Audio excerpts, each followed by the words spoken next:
right. I think we are live. Yes, I think we are live in both Instagram and YouTube at the same time. Really sorry I wasn't able to make it exactly at 7 as I was meaning to. Issues, technical issues mostly. Mr. Michael, hello. Hello, thank you for coming to this session as if you're coming to my house. Welcome. If you have any questions, just shoot. Tonight we got another interesting topic, as we always say. We always have interesting topics, maybe interesting for us. For someone, it must be interesting.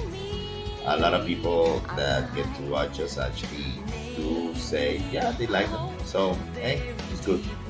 Now we wish you guys to leave more comments though. You know, it's kind of like a way to know that, yeah, some people are enjoying it. All right, and so what's all the whole situation all about tonight? Tonight is a story that you probably have read, some of you, because it's not a trendy story anymore. Used to be really big in a few years back. I think before the pandemic was definitely used to be big, this story. And as it was big, normally it was one of those stories that once it reached that certain point of popularity, it became a little, let's say, the environment around the fans of the story became poisonous, to say the least. Lots of people really grew apart from the story, fell away apart from the story, and some of them really badly. Others, like myself, we managed to finish the story, which wasn't bad at all. But you could not really help the fact that the story at the very end made you feel a little bit uneasy, just to say the least. Maybe you thought that many of the things that or themes that were brought up in the story could have led you think that the story was going or was supposed to go one direction and it didn't go that way, or it attempted to do it and it didn't go that way. So of course, lots of people were disappointed. That's a way to say it. Other people were just simply confused. So, with all this long introduction, what is the story we're speaking about? It's in the title. It's called Tokyo Ghoul. Alright? And we will be speaking about Tokyo Ghoul tonight from different perspectives. Mostly regarding the title that we have. Tokyo Ghoul was a misunderstood love story. But in reality, it should have been said romantic story, not necessarily love story, though there is a lot of that too. Speaking about that, we love how YouTube loves to make the interventions with promotions. We got the capacity of actually showing, let's say, stuff that is, let's say, relevant for what we're telling about the story, and we are taking some of the music that was the popular type of music that became trendy because of the anime of the same story. We're not gonna be mentioning so much about the anime though, even though we're using their music. We're, we'll focus mostly in the manga, since the anime, well, the direction of the anime took enough concessions with the story, and it really confused the whole timeline, plus different situations that never really happened in the way that they were supposed to, etc., etc. Like it always happens, we mentioned this, adaptations tend to be a problem in terms of how they try to portray the same thing, but from the perspective of their own meaning. Anyways, going to this idea of Tokyo Ghoul being a romantic story more than a love story? Well, first of all, obviously, why is it that I got attracted to Tokyo Ghoul? Well, if you have been following our channel for a while, you could tell that we love dark stories. Yes, it's true. We spoke about One Piece last week, and like you cannot really say that One Piece is a dark story in itself. It's got its dark moments, yes, but it's not really the main whole theme or atmosphere that the story wants to, at least the author wants to share with his public. Not really. That's not One Piece thing. But we have covered a lot of other different stories that had this particular tint, this shade of dark, this shade of black, and we love it. We always love these type of stories that don't try to simply just be pretty for the sake of appealing to everyone.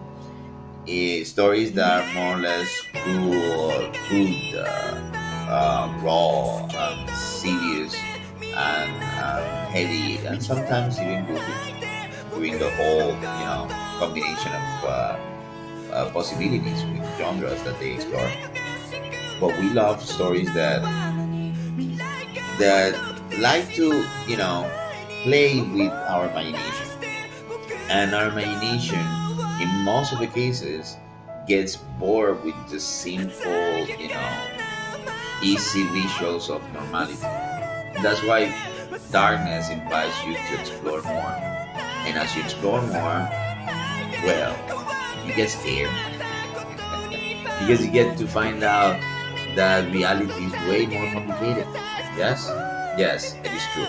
That's how it is. So Tokyo Ghoul is a romantic story, mostly not simply just because of the idea of romance, like love, as the title we use in YouTube is supposed to be or convey in message, but it's more like the type of influence that the story really had from the very conception of the story. So of course we definitely need to mention Ishida Sui's creative processes, because that of course it has to be connected with what we are speaking about. We will not be touching up on Ishida Sui's, you know, is the author. Not gonna be touching up on his life because we don't know much about it. We're not really that type of prideful people. We only care for their work. Okay, if somebody died, somebody was abused, if somebody suffered any type of misplacement or etc. About the story, we don't know. In reality, we don't know. I know for sure that Mr. Ishida Sui is involved in his current manga creation, and I've been reading some of that. I'm not caught up to the last chapter. The name of it, if I'm not mistaken,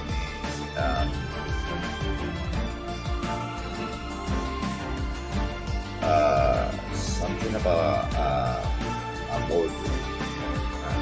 I will remember later on. But anyway, this author, we know that he's a very secretive type of person. He's a type of character that definitely, let's see, I got a comment? No, I don't.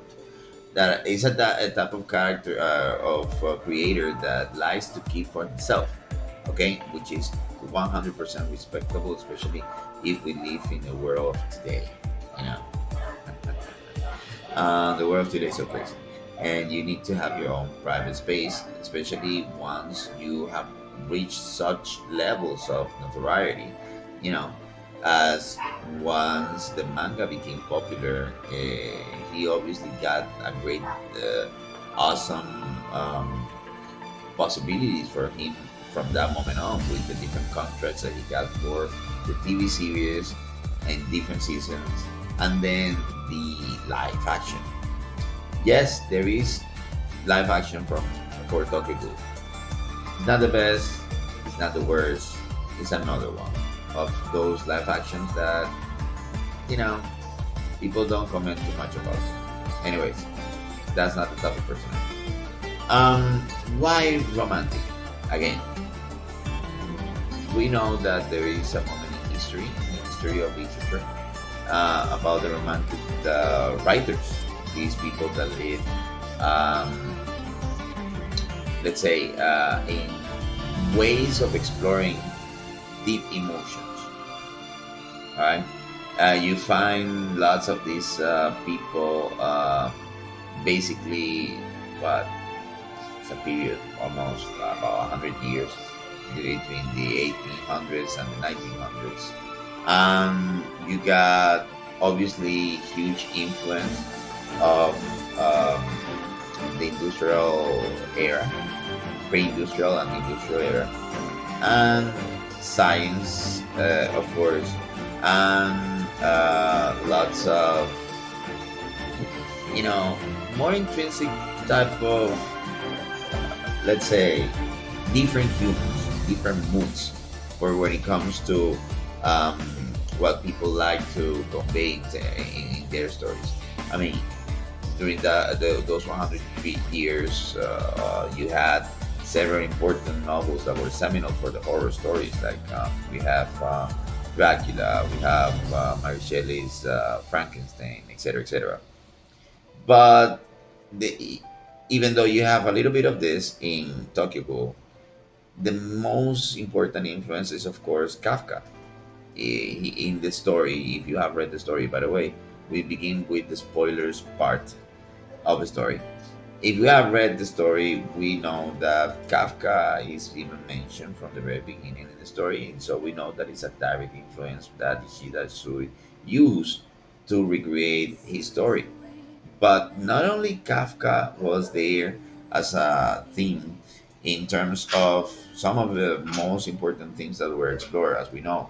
We got the themes of self discovery, we have the themes of coming of age, existentialism, and that are all part of. Hello, Ethan. What's up? Thank you for joining. So all these themes are explored in Tokyo Ghoul, as they are part of the life of the protagonist, Kaneki, and then uh, Heise. You know, it's a very interesting story. Of course, we have the aspects of mental health. We have the aspects of science intervention in the human condition and the human experience.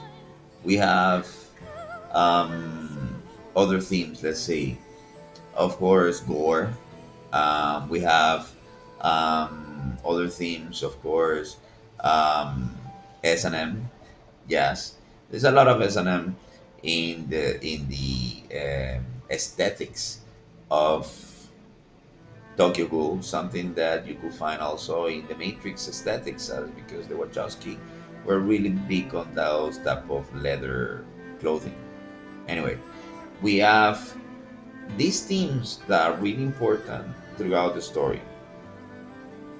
But one of the really, really great themes that made this story had the dynamism that it got from early years to the very last part, well, almost to the very last important aspect of the development of the story, was the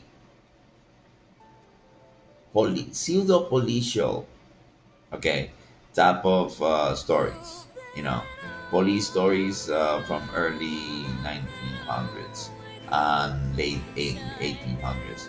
Um, eh, Things that were related to, for example, crime investigation. We got obviously the most important influence is definitely Mr. Edgar Allan Poe. Edgar Allan Poe, I remember, was for me a great influence when I was a kid and I got into literature. I, of course, got involved into Edgar Allan Poe because we kind of share the name.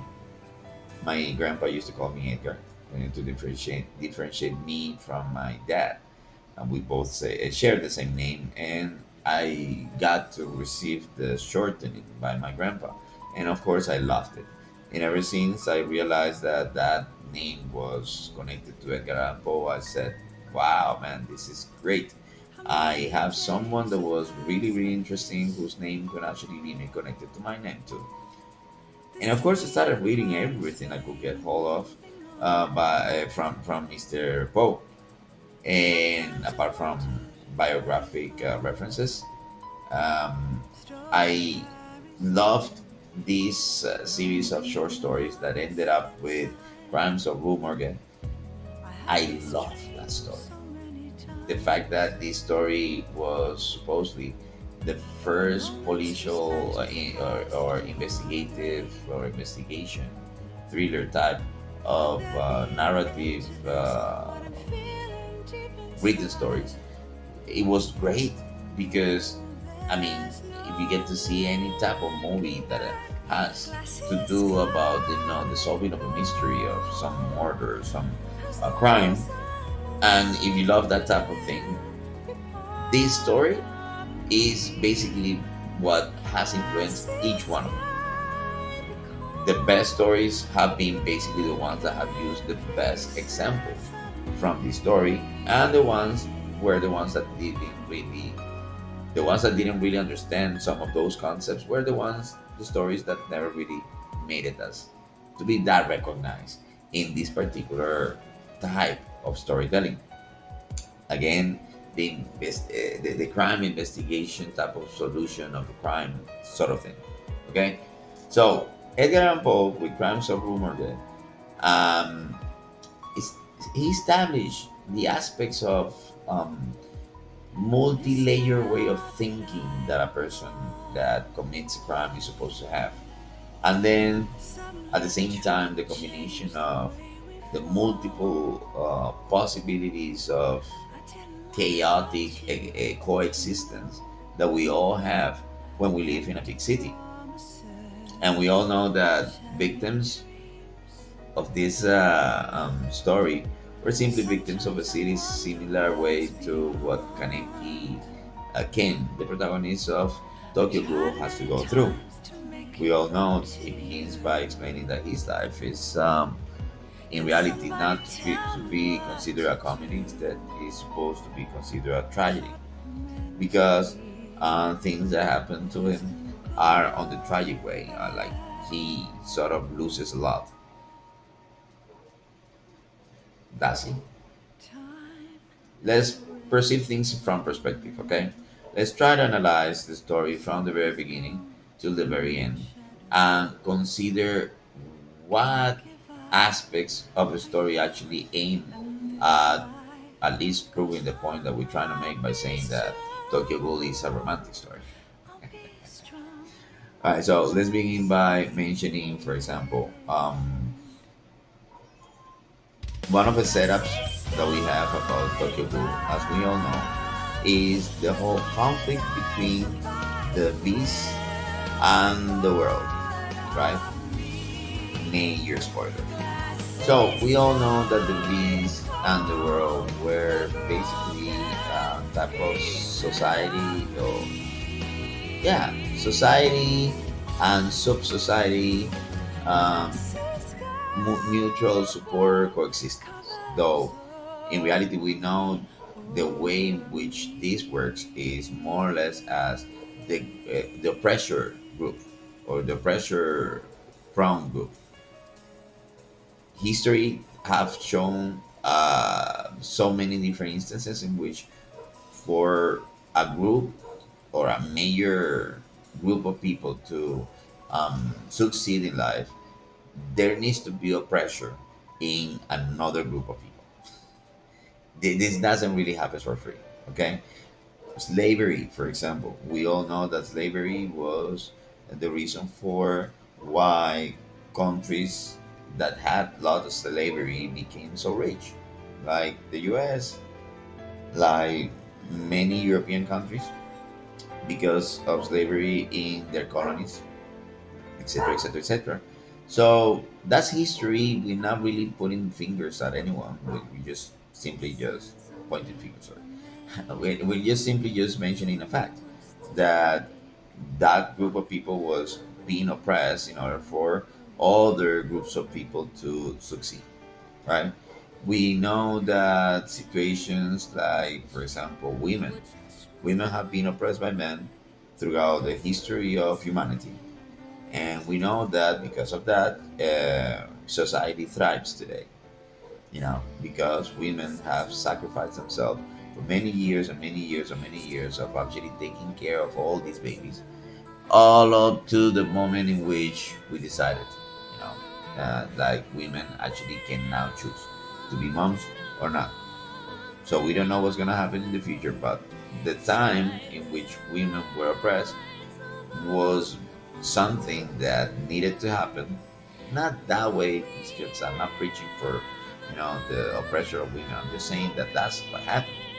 It needed to happen in order for things to happen the way they did, ended up in the future later on.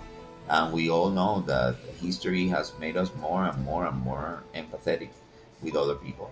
But that doesn't really erase the fact that all or most of our past deeds have been awful. Okay. Um, with those examples, we can see that the ghoul population was the oppressed one. Okay. And the bees, for spoilers again, the werewolves in reality were using them as the um, fodder they needed in order to create that flame that could help them thrive as an organization. They needed to have the justification of ghoul hunting groups, and the main important one was the bees, right? And the bees, being themselves ghouls, actually were the only ones who capitalized basically by sacrificing their own people. Okay, now this is the setup for what happens with Kaneki. Kaneki, who happens to be one of these kids that, you know, the majority of the close friends always pity and, you know, consider as, oh, poor one, one that will never have the chance of, stand up for themselves, of finding those things that they say that they love because they're too scared to make a move. One of those kids, suddenly he begins that adventure of finding out who he at that moment was, by having his first romantic experience, as out of nowhere, with his shyness, he managed to cross words with a girl that he adores simply because of the sight of her. She's lovely, and this girl, Risa, we come to know later on, was amused by how Kaneki was attracted to her, since he found him simply just delicious. And she decided to play along to do that. Little did she know that she was being hunted by that group of that organization that was simply just looking for ways to feed on her, as they've always did, feed on, using her genes to do the gruesome, awful things that they did later on. And we know that the same thing that they did happened to affect Kaneki. But you see, in Kaneki's mentality, the three moments are the following ones. First, finally, after so much loneliness, he manages to meet this person that happens to be lovely and wants to share something that he thought no other person would share, which is the love for these crazy stories that he used to love, his favorite author. Now, think about this that we mentioned last week, about our problem with perception. Like, we somehow make ourselves, like the protectors of the legacy of what we like. So much that if there is another person that we get to know because they like the same thing that we like, this person suddenly becomes adorable. And we bestow upon this person so much respect, adoration, I don't know, favoritism, whatever it is that we give this person in order to, for them, they become valuable for us because they reaffirm what we love as they love it too. Okay, so we become brothers in arms, defending the honor of the legacy of whatever that is that we like. Okay, so of course Kaneki went through that. He found Rise as a lovely girl that was sharing the same love that he shared for stories, weird stories. And then from that moment on, his life was just, booked. Okay, so that date, that special date, was an incredible moment for Mr. Carnegie that could never really be overcome later on until it became exactly that, something possible to be remembered, something that was overcome that easily because he was about to be killed. He found out that this lady was a real monster, completely able to devour him. And of course, he knew he couldn't stand a chance against such a monstrosity because recently we all knew later on that she was really strong, was supposed to be that strong, and he was supposed to die. Okay, and then he survives, but to what cost? He survives to be merged in the world of Ghoul. So there are three moments then. The first moment, actually, none of the three moments were moments that he decided upon in reality. I mean, it was an encounter, and this is basically why we mentioned that this is quite existentialist. It was a fortuitous for him, you know, fortuitous type of encounter, the one that he had by running to his prison at the moment that she was carrying around that book. So of course, both of them having that book together, that gave him enough nerve to start up a conversation because otherwise he wouldn't have at all, ever, right? According to what we know, his character was. So I that I, it's not something he chose to do on his own. That's something that happened to him. At the same time, having organs transplanted to him be, made him become a bull. And of course, he didn't have a choice. He didn't have a call. That was made by Dr. Kano, those of you that have read the story, because of his experimentation processes. He didn't really care for the outcome. He just simply just used Kaneki because it was convenient for his investigation, no matter what the consequences will be. So, if you cannot really decide upon your life, yeah, you can definitely claim to say that your life is a type of tragedy, and there's no way that you have chances to answer this particularity, this issue. So we got sorry, got an issue on my eye. Uh, we got the whole problem that it means um, to be thrown upon a reality, okay, that you did not really choose upon yourself, and to leave the contingency that this represents. The fact that okay, he now had to live by being hungry all the time and craving specifically of human meat, understanding how bad this situation is because okay, he could have been just simply practical and started killing up people, or simply when Antico offered him the option of receiving this piece of meat, a human meat, from time to time of suiciding people, he could have used that as a form of you know keeping up with his reality. But he was not the practical type. There go here the romantic situation. He was not the practical type. He was the type of people that suffered based on the situations. And he could, if he could choose between suffering and saving someone or saving himself, he would always suffer. This was a theme where quite recurrent among romanticist writers.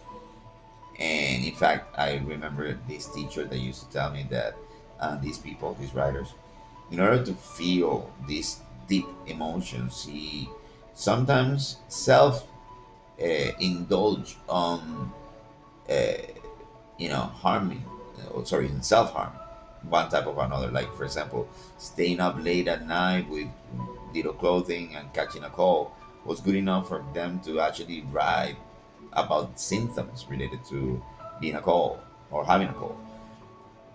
I'm not sure if this was true. I haven't read any official information about this, but one of the things that I Cuando Carmen entendió su negocio remember quería having mantenerlo por heard más. that was Era crazy importante from con Julio Edgar era Allan muy Poe, honesto y quería hacer my más equipos de pagos a admired sus clientes. Hoy um, su negocio sigue creciendo y es el favorito de muchos. co Elige creer. Elige sharer crecer. of my same name, Edgar Allan Poe, as I mentioned before. He apparently was a man that was crazy enough to, in his free time, of course, experiment with people by, catching uh, like homeless people that he could get his hands on, offering them food, offering them whatever, I don't know, and taking them then to his own private lab that was his basement, and there having these people eat stuff that was not supposed to be good, or having them, I don't know, being exposed to stuff that was supposed to harm them. I never really read anything about he killing them, but I this is exactly more or less what I heard.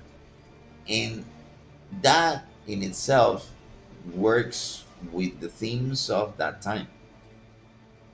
Check about the different type of stories that we are speaking about. I mentioned the idea of Frankenstein. I mentioned um, the idea of Dracula and all the gore that both stories actually conveyed, and obviously all the many different stories that um, they began to influence coming right after them, after that situation. Other different stories that had other different topics to develop that were not necessarily horror, but did have this deep emotional impact. We know that such stories happened because there was a time in which people couldn't, immerse themselves, and we all know that the heavier the impact of a story, the more we end up, remembering the story and obviously commenting about it and making the story become the event in itself. Okay, so that event for the authors needed to be lived in order for such authors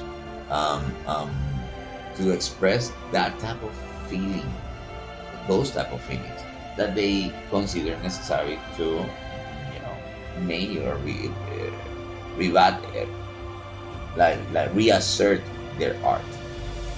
Okay, so Ishida Sui made this great development of a character as Kaneki by considering aspects that were necessary as it was in the world building of the capacity of world building that Mr.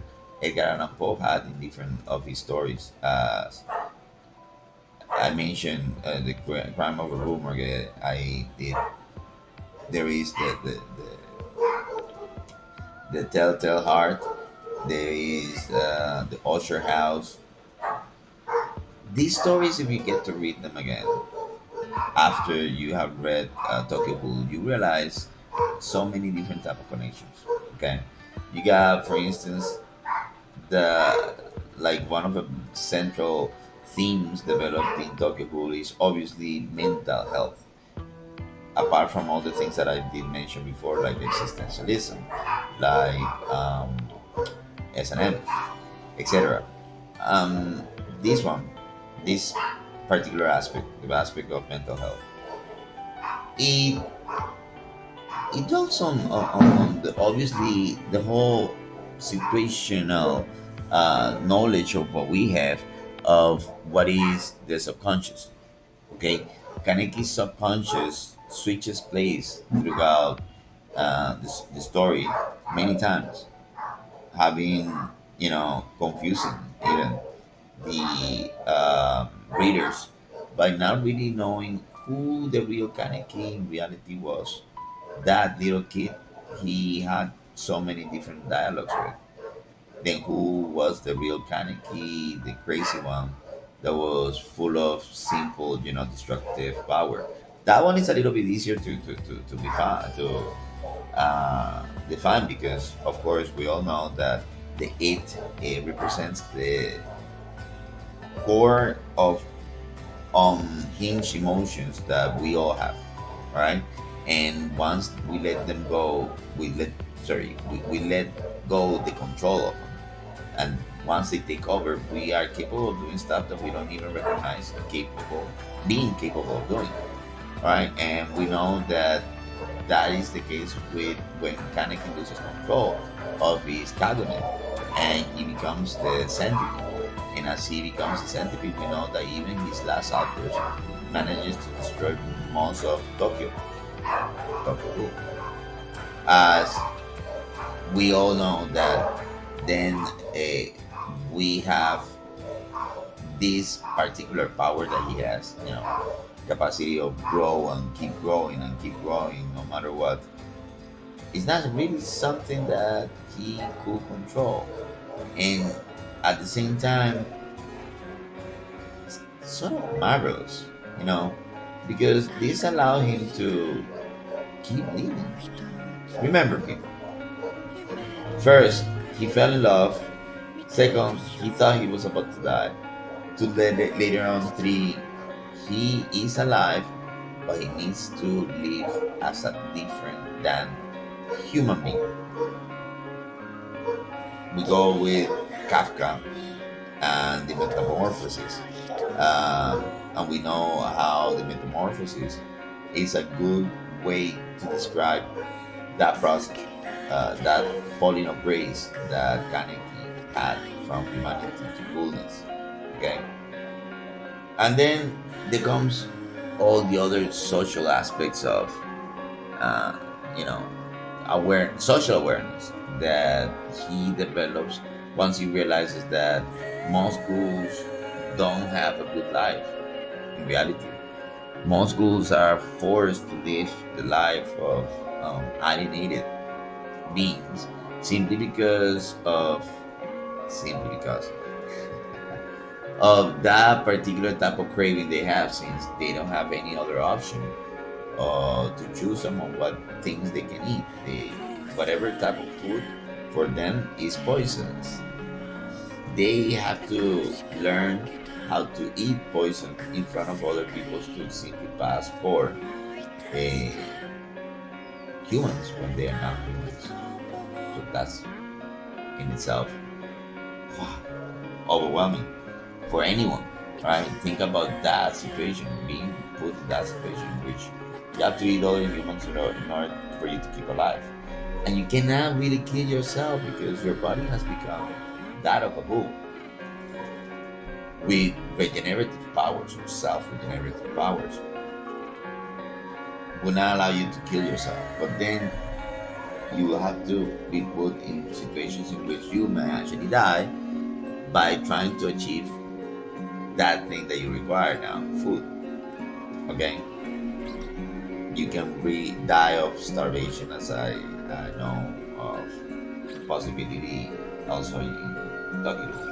Not just simply the healing part, starvation is also true. You don't have any other diseases except for the special case at the end of Tokyo Ghoul, But in reality, ghouls were blessed by strength, endurance, powers of some type, and simply the problem of needing to eat human flesh in order for them to live. Of course, then we know that Kaneki has to survive this situation by despairing constantly throughout, because every little group of solace he obtained, people that he met along the way, people that signified stuff for him along the way, were in those two opposing teams. And these two opposing teams were meant to clash drastically, dramatically, and awfully. Okay? Throughout the whole story.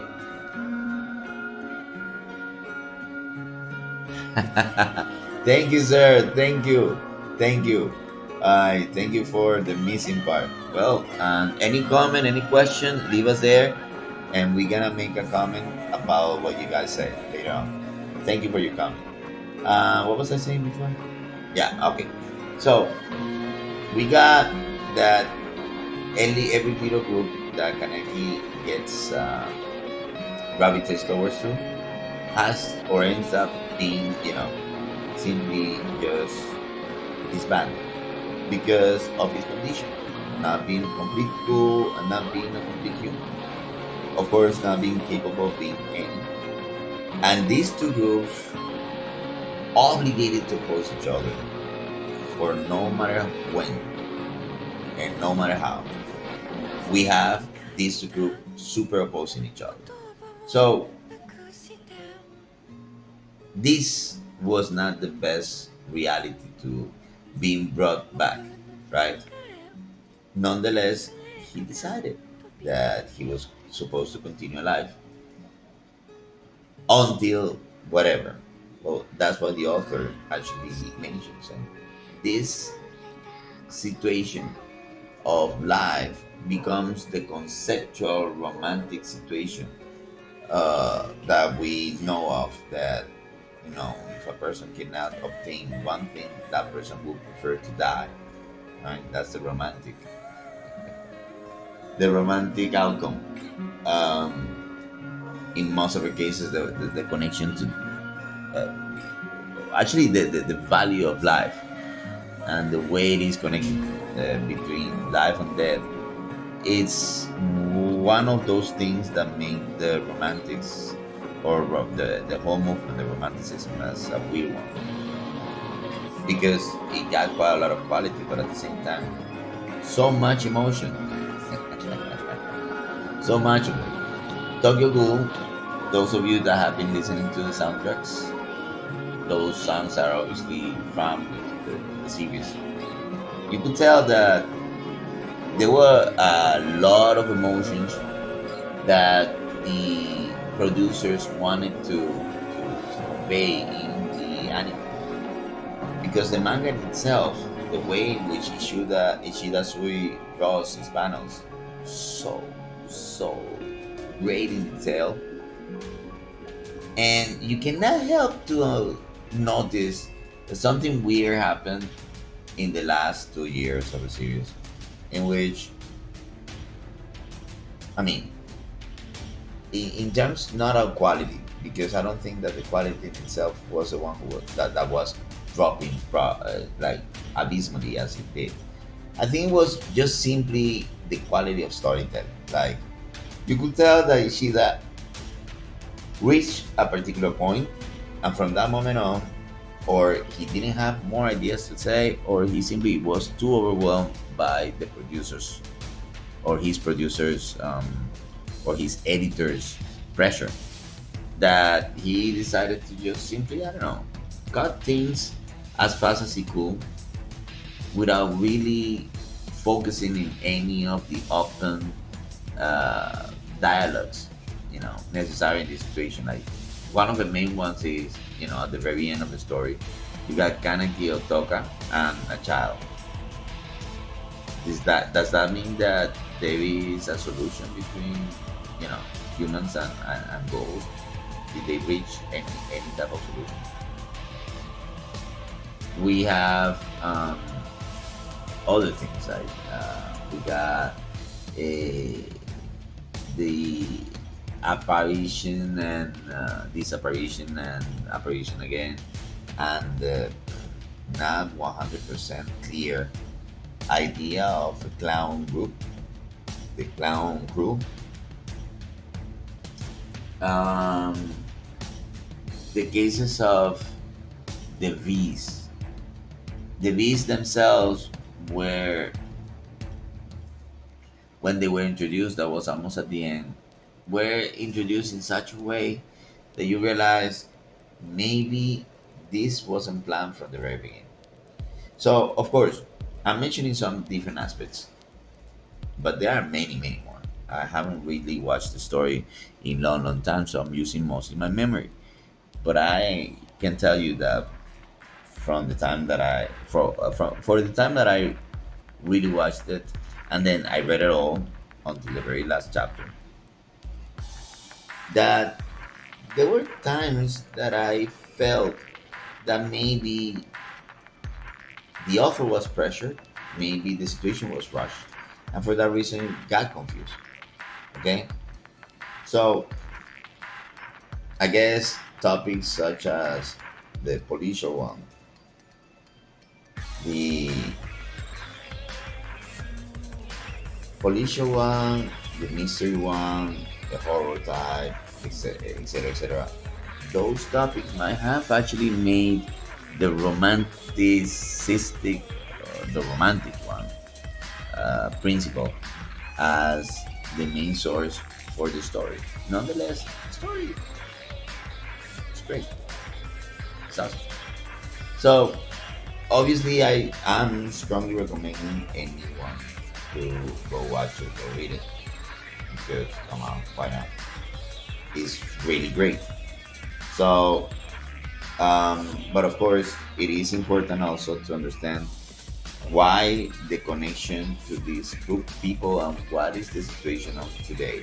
Like the romantics were the type of people that like learn through the contingents, more or less like with in the time of the Greeks, ancient Greeks, we got with the Stoics. They learned to live with the consequences of whatever situation they had to go through, and they needed to adapt. Otherwise, they knew they would have to die. Okay, once the conditions are really difficult and people manages to be successful, well, obviously there is a big difference between the general public and this group of people in particular. Okay. All right, and there is this other theme. Um, let's see, the theme of um, self-sacrifice. Uh, well, that one we already mentioned, already on the theme of self-sacrifice with a kaneki and that tendency of not looking for help, uh, not seeking for. Sorry, no, yeah, yeah, like sacrificing themselves more than seeking someone else's to help them, uh, is to overthink on the idea of those that love and protect and how we idealize them. And we all know, well, those people that read the story completely know what was the connection between Kaneki, the protagonist, and his own mom, and so many other different examples that we see in the story. Anyway, we recommend you read the story because it's great, despite the fact that people consider, you know, terrible things, some of the things that are mentioned or word in the story itself. Now, we're using this moment as the disclaimer that we always do. Okay, what is the purpose of this space? The purpose of the space is to, with examples, practical examples, show our students, show our audience how you actually can make it too. When you are mastering your level of English, um, you are obviously seeking to do way better. and that precisely is depending on the content of that what you're saying. Okay, so here at the Speaker Club, we teach you with conversation. All right, with conversation. Nah, you don't have to spend too much on books. In reality, you don't have to spend too much on doing homework precisely. Although you have like everybody, but not the base of what we do here. We here in the Speaker Club, you guys speak. We give you guidelines, and all of the guidelines are made for people, or in order for people to really engage in conversation. All right. Well, that's the Speak Up Club. That is the service that we have here. Any people that are interested in joining the Speak Up Club, please leave a comment here via Instagram or via YouTube, and we will try to contact you as soon as possible, for sure. And for all the others, there is obviously the subscribe button, and there is always the section, comment section. We of course encourage you to leave any comment that you think worthy of us for actually do something about it. And with that said, thank you, people. All right, thank you for being patient with this yourself, sir, for one more night on a Friday. All right, well, people, bye bye. Have a good one. So let's go with first bye bye with Instagram. Yes, and now, such is the case